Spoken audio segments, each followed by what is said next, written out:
trail. Hey everybody, Pastor Tim. I'm on the trail with Doug. See Doug? Hello.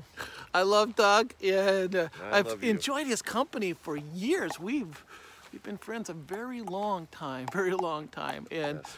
I missed a few days, and thank you all for praying for me.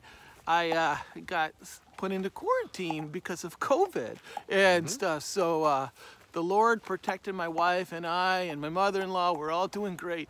Thank you, and it's great to be out.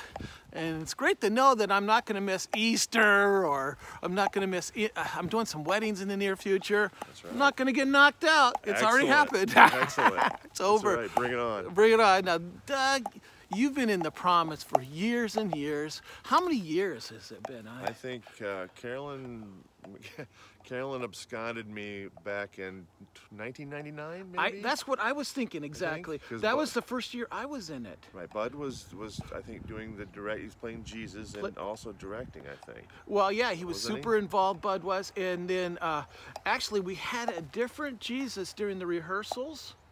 And then that didn't work out. Billy. Billy Sanders. No, Billy was the year before, and there was a different one. We won't mention the name, and it didn't work out. He just was struggling with the lines and stuff. Yes, I and remember that. Okay. Bud replaced him at the last minute Right. and came on in and did an incredible job. And actually, he's filming and super involved in this year's production of The Promise. Excellent. That's what Carolyn said, something to that. Yeah. So, Doug, tell me your most amazing promise story.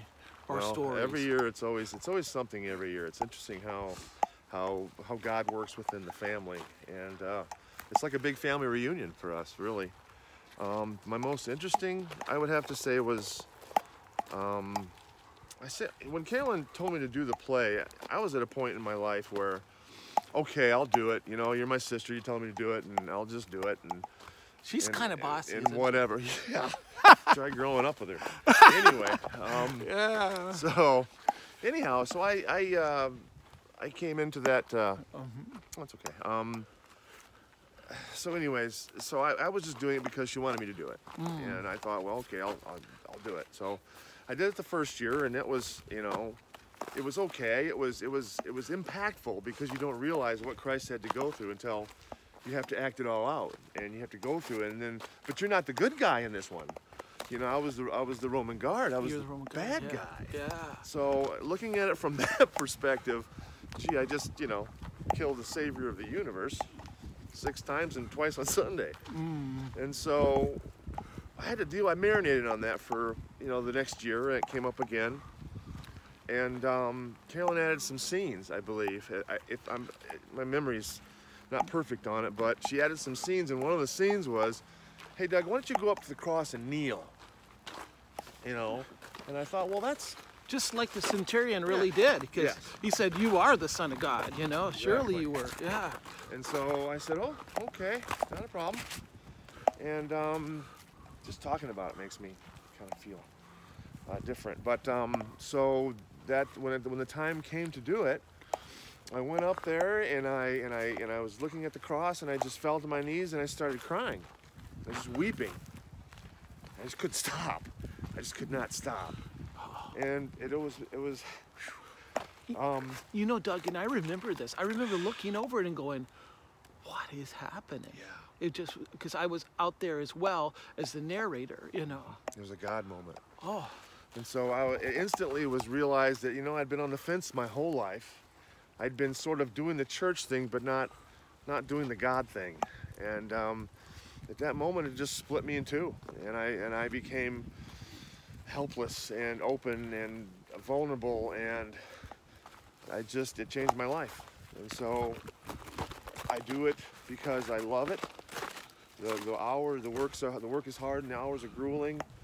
You know, you don't get paid for these things, and we put thousands of hours in, but it's paid in different ways. And so that when that happened, it changed me as an individual, and it started me on a road to trying to figure out, what is this life about? What does God have for me? Why would God use me? I am the crookedest of sticks to hit a straight lick with. That I just didn't see myself as that individual that God would use.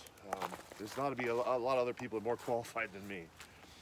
And so that started a journey of introspection and, you know, going to church, you know, just being diligent. Church necessarily, but to get the word, that was more important. I've never been one big on religion.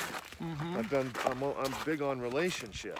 And so when that relationship came and started, it really made a difference in my life. And it's an education. And I listened to Pastor Stanfest for years. I have volumes of church notes, probably, I don't know, 18 years worth of notes. And I gleaned something from everything, but that was the impetus that really changed my life and sent it in a radically different direction. You know, Doug, when I think of the promise and I think of special moments in the promise, that's the number one. Really? Your moment. Really? Just seeing it, I'm like, wow. Really? You know, because so many times the things I will say to myself in my brain are two things. Keep your eyes on Jesus. Because I was a narrator and now a Nicodemus, just look at Jesus, look at Jesus. And then number two, he must increase, you must decrease. Oh, yes. And that was powerful. Thank you, Doug. Well, you're welcome.